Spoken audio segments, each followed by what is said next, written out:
Hi everyone, welcome back to our YouTube channel. நம்ம சேனலுக்கு யாராச்சும் புதுசாக பார்த்துருந்தீங்கன்னா மறக்காமல் சப்ஸ்கிரைப் பண்ணி பக்கத்தில் பெல் ஐக்கானை கிளிக் பண்ணிக்கோங்க. அப்போ தான் நம்ம போடக்கூடிய புது புது வீடியோ உங்களுக்கு உடனே நோட்டிஃபை ஆகும்.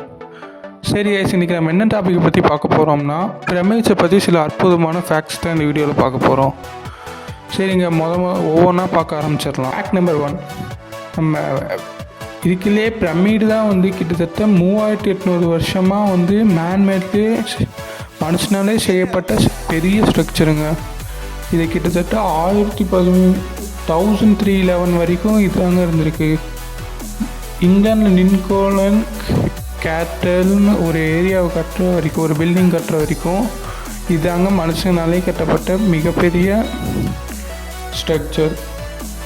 இதோட ஹைட், நம்ம பிரமிடோட ஹைட் வந்து அப்ராக்சிமேட்டாக எவ்வளோ சொன்னால் 146.6 மீட்டர்ஸ் ஹைட்டுங்களாம். இது ஃபீட்டாக சொல்லும் போது 481 ஃபீட்டுங்கிறாங்க. ஃபேக்ட் நம்பர் 2, இந்த பிரமிட்ஸ் கட்டப்பட்டது இன்னொரு ஆச்சரியமான விஷயம் என்னென்னா, அதுக்கு எல்லா பிரமிடுமே கிட்டத்தட்ட ஆல்மோஸ்ட் பெர்ஃபெக்டாக நார்த் சைடு அலைனான மாதிரி கட்டியிருக்காங்க. இதை எப்படி அவங்க கட்டினாங்கன்னு இப்போ வரைக்கும் ஒரு புரியாத மிஸ்ட்ரியாகவே இருக்குது. ஏன்னா அந்த காலத்தில் காம்பஸ் எதுவுமே இருக்குது, அதனால் இங்கே ரொம்பவுமே அக்யூரேட்டாக கட்டியிருக்காங்க. ஆனால் இப்போ இருக்கிற நம்ம மாடர்ன் பில்டிங்னால கூட இந்த மாதிரி அக்யூரேட்டாக கட்ட முடியாதுங்கிறாங்க. ஃபேக்ட் நம்பர் 3, பிரமிட்ஸில் என்ன மாதிரி கல்லை மேட் பண்ணியிருக்காங்கன்னா லைம் ஸ்டோன் வச்சு தான் இதெல்லாம் மேட் பண்ணியிருக்காங்க.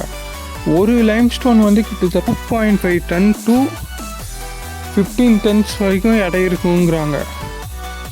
ஆனால் இந்த பிரமிடை வந்து கிட்டத்தட்ட 2.3 மில்லியன் கல்லால் செஞ்சுருக்காங்க.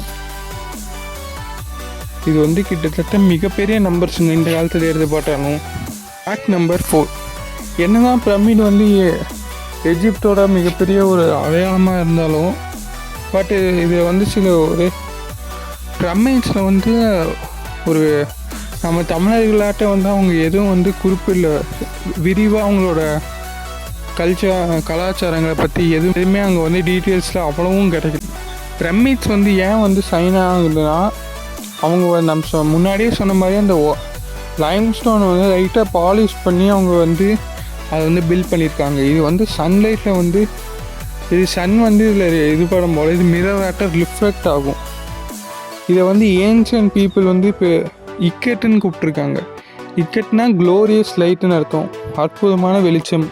நம்பர் 6, நம்ம பிரமிடை வந்து என்னக்காக யூஸ் பண்ணியிருப்போம்னு நினச்சிருப்போம். ராஜாக்களை வந்து புதைக்கிறதுக்காக அந்த மாதிரி யூஸ் பண்ணியிருப்போம்னு நினச்சிருக்கீங்க.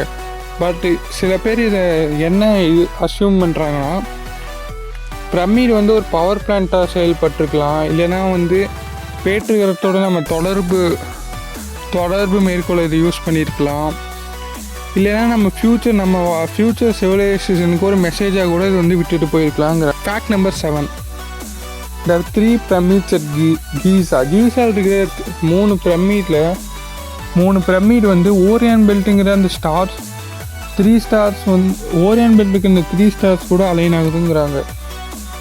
இது வந்து எஜிப்டில் வந்து ஒரு ஸ்பிரிச்சுவல் இதே இருக்காமங்க. ஃபேக்ட் நம்பர் 8, இதில் வந்து இந்த காலத்தில் பார்த்தாலுமே அது வந்து மிகப்பெரிய ஒரு ஆச்சரியமான விஷயந்தாங்க. எப்படி வந்து அவங்க அவ்வளோ கிலோ கல்லை வந்து மேலே ஏற்றினாங்க, அது எப்படி இவ்வளோ பெர்ஃபெக்டாக கட்டினாங்க, எதுக்கு கட்டினாங்க, இந்த மாதிரி பல மிஸ்ட்ரிஸ் இருக்குங்க. இதுக்காக கிட்டத்தட்ட 100 தியரிக்கு மேலே ப்ரப்போஸ் பண்ணியிருக்காங்க எப்படி பிரமிடு கட்டினாங்கன்ட்டு. பட் இது வரைக்கும் ஒன்றுமே கன்ஃபார்ம் ஆகலை, எந்த மெத்தடுமே. சரி கைஸ், நம்ம இன்றைக்கி பார்த்த வீடியோலேயே உங்களுக்கு பிடிச்ச ஃபேக்ட் எதுன்னு சொல்லுங்கள். ஃபேக்ட் எதுன்னு மறக்காமல் கமெண்ட் பண்ணுங்கள். நம்ம சேனலுக்கு ஏதாச்சும் புதுசாக இருந்தீங்கன்னா மறக்காமல் சப்ஸ்கிரைப் பண்ணி பக்கத்தில் பெல் ஐக்கனை கிளிக் பண்ணிக்கோங்க. தேங்க்யூ ஃபார் வாட்சிங். Love you guys. பாய்.